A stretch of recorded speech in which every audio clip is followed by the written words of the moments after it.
Lucky news కి స్వాగతం. ప్రభుత్వ కళాశాలలో ప్రైవేటు పరం చేయడం ఆపాలని వైఎస్ఆర్ కాంగ్రెస్ పార్టీ నాయకులు డిమాండ్ చేశారు. మంగళవారం రాజమహేంద్రవరం గోకవరం బస్టాండ్ వద్ద గల భారత రాజ్యాంగ నిర్మాత డాక్టర్ బిఆర్ అంబేద్కర్ విగ్రహం వద్ద ఆందోళన నిర్వహించారు. ఈ సందర్భంగా మాజీ ఎమ్మెల్యే తలారి వెంకట్రావు మాట్లాడుతూ వైఎస్ఆర్ కాంగ్రెస్ పార్టీ రాష్ట్ర కమిటీ పిలుపు మేరకు మెడికల్ కాలేజీలలో ప్రైవేటు పరం చేయడం ఆపాలని ఆందోళన నిర్వహిస్తున్నామని అన్నారు. రాష్ట్ర ముఖ్యమంత్రి నారా చంద్రబాబు నాయుడు పీపీ విధానం ద్వారా రాష్ట్రంలో నిర్మితమైన 17 మెడికల్ కాలేజీలను ప్రైవేటు పరం చేస్తుండడం దారుణమని అన్నారు. ప్రభుత్వ విధానాన్ని నిరసిస్తూ ఆందోళన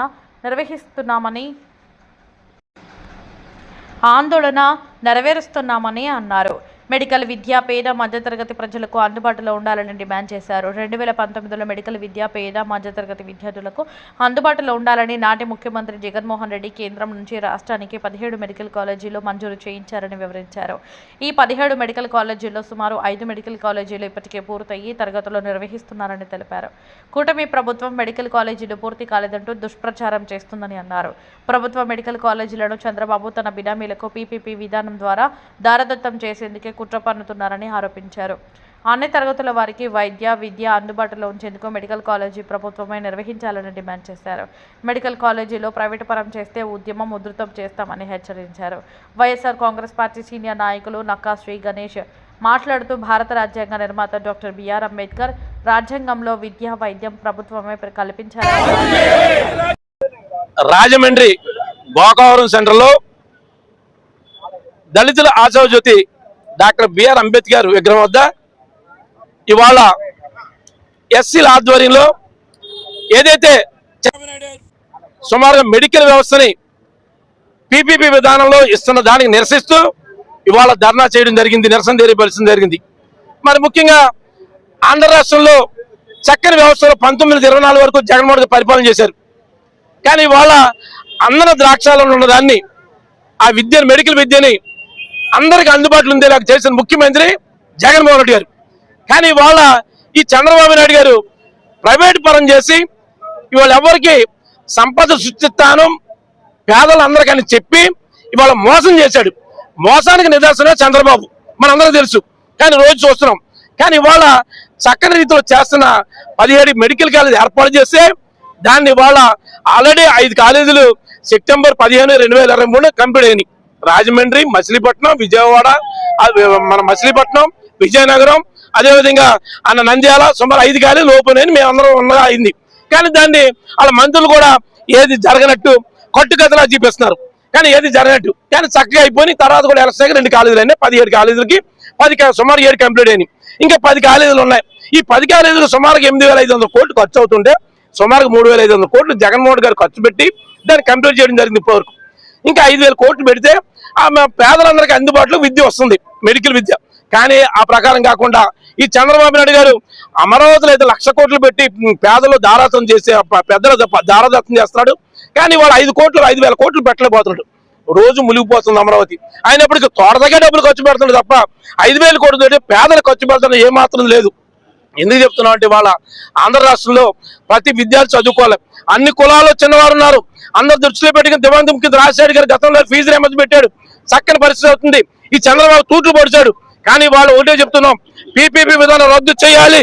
లేని పక్షంలో వైఎస్ఆర్ చెప్పిన ఎస్సీ చెప్పిన అదేవిధంగా జగన్మోహన్ గారి ఆధ్వర్యంలో మేము ఈ ధర్నాలు ఉధృతం చేసి ఆ విధానం రద్దు చేసే వరకు చేస్తామని పోరాటం చేస్తామని మీ అందరికీ తెలియజేస్తున్నాం. వైఎస్ఆర్ ఎస్సీ విభాగానికి సంబంధించినటువంటి సాలి వేణు నేతృత్వంలో జిల్లా వైఎస్ఆర్కి సంబంధించినటువంటి షెడ్యూల్ కులాలకు సంబంధించిన నాయకులందరం మహానుభావుడు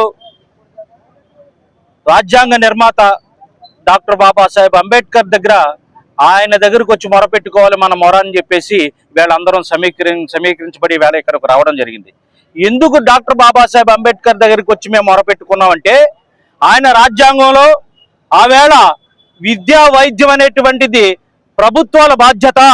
ప్రభుత్వాలు కనుక విద్యా వైద్యం ఉచితంగా ఇస్తే బడుగు బలహీన వర్గాలకు సంబంధించిన పేద ప్రజలందరూ సామాన్య ప్రజానికులందరూ అంటే irrespective of caste and community సమాజం వైపు నిర్మాణాత్మకంగా ముందుకెళ్తారు. జనంకి కావాల్సింది, ప్రజలకు కావాల్సింది విద్యా వైద్యమే. కాబట్టి వాటిని ఉచితంగా అందజేయాలి. ఏ ప్రభుత్వాలు అయితే ఏర్పడ్డాయో ప్రజాస్వామిక పునాదుల మీద ఏ ప్రభుత్వాలు అయితే ఏర్పడి ప్రభుత్వాలు నిర్వాహకంగా ముందుకు తీసుకెళ్తున్నాయో, ప్రభుత్వాలు ఏర్పడాయో, వాళ్ళు తప్పకుండా ప్రభుత్వాది నేతలు విద్యని వైద్యాన్ని సముచితంగా పేద ప్రజలకి, బడుగు బలహీన వర్గాలకి అందజేయాలనే ఉద్దేశంతో ఆయన కాన్స్టిట్యూషన్ లో రాస్తే ఈవేళ రాజ్యాంగాన్ని అతిక్రమిస్తూ ఈవేళ సంపద సృష్టిస్తానని చెప్పేసి కళ్ళబొల్లి కబుర్లు ఆడినటువంటి చంద్రబాబు నాయుడు ఈవేళ అధికారంకి రాగానే 17 కాలేజీలు జగన్మోహన్ రెడ్డి గారు 2019లో ఆయన రాజ్యానికి వచ్చిన తర్వాత 17 కాలేజీలు ప్రభుత్వపరమైనటువంటి కాలేజీలు ఇక్కడికి తీసుకురావడం జరిగింది. అంటే కేంద్రాన్ని ఒప్పించి ఈవేళ కేంద్ర కూటమిలో అయినప్పుడు ఆవేళ లేకపోయినప్పటికీ ఈవేళ కూటమిలో ఉన్నటువంటి చంద్రబాబు నాయుడు వేళ సమాధానం చెప్పాలి. కూటమిలో లేనటువంటి జగన్మోహన్ రెడ్డి ఆవేళ ఉన్నటువంటి ప్రభుత్వాన్ని ఒప్పించి 17 కాలేజీలు తీసుకొచ్చి విద్యని వైద్యాన్ని ప్రజలకు అందజేయాలనేటువంటి సముచితమైన ఆలోచనతో ముందుకు తీసుకొస్తే ఈవేళ 17 కాలేజీలని ప్రైవేటైజ్ చేస్తూ ఈవేళ తనకు సంబంధించిన తాబేదారులకి, తనకు సంబంధించిన సామాజికంగా తనకు సంబంధించిన వ్యక్తులకి వీటిని దారాదత్తం చేసి తనకు తాను వ్యక్తిగతంగా సంపద సృష్టించుకోవాలనే ఒక దౌర్భాగ్యమైన కుట్రతో ఈవేళ 17 కాలేజీలని ప్రైవేటైజ్ చేసేటువంటి దౌర్భాగ్యమైన కుట్రనే ఖండిస్తూ ఈవేళ రోడ్డు ఎక్కడం జరిగింది. కేవలం బడుగు బలహీన వర్గాలు బాగుండకూడదు.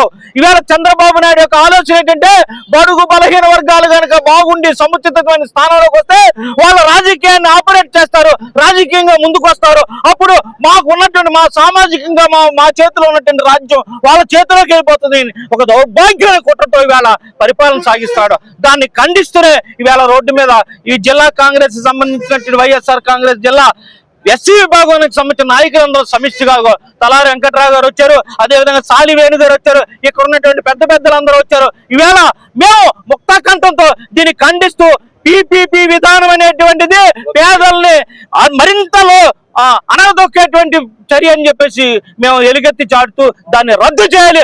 దాన్ని రద్దు చేసే వరకు మేము ఉద్యమిస్తామని చెప్పేసి మరొక మాట తెలియజేసుకుంటూ ఈవేళ పీపీపీ విధానం ద్వారా ఎవరైతే ఈ కాలేజీలను హస్తగతం చేసుకోవాలనేటువంటి వ్యక్తులు ఎవరైతే ఉన్నారో మా ప్రభుత్వం రాగానే వాటిని తిరస్కరించి పేద ప్రజలకి సంబంధించినటువంటి విద్యను అందించడం కోసం ప్రభుత్వ భారం చేస్తామని తెలియజేస్తా ఉన్నాం. రెడ్డి గారు దళితులకు పెద్దపీటేసి డిపిటి ద్వారా, నాన్ డిపిటి ద్వారా కొన్ని వేల కోట్లు దళితులకి, పేద బడుగు బలహీన వర్గాల వారికి చేదోడుగా నిలిచినటువంటి ప్రభుత్వం వైఎస్ఆర్ కాంగ్రెస్ ప్రభుత్వం. ఈ ప్రభుత్వంలో పేదలకు మెడికల్ కాలేజీలు, విద్యార్థులకు మెడికల్ కాలేజీలు అందుబాటులో ఉండాలని చెప్పి జిల్లాకు ఒక మెడికల్ కాలేజీ తీసుకొస్తే ఆ కాలేజీలని ప్రైవేటీకరణ చేసి ఒక పెత్తందారుల చేతిలో అప్పగించాలని చంద్రబాబు గారు వైఖరి ఉంటుంది. ఈ రోజున దళితులకు ఎంత అన్యాయం చేస్తున్నారో చంద్రబాబు గారు మన రాష్ట్రపతి అందరూ గుర్తించాలి. వెంటనే కూడా ఈ మెడికల్ కాలేజీల ప్రైవేటీకరణను రద్దు చేసి ఈ ప్రభుత్వమే ఈ కళాశాలల నిర్మాణం చేపట్టి ఈ ప్రభుత్వ పరంగా ప్రభుత్వ కళాశాలను నడిపిస్తే పేద ప్రజలకు, పేద విద్యార్థులకి ఎంతో దోహదంగా ఉంటుందని తెలియపరుచుకుంటూ ఈ రోజున దళితులు రోడ్డు మీద నడవాలంటేనే భయంకర పరిస్థితి. వాళ్ళ మీద దాడులు, వాళ్ళ మీద కేసులు.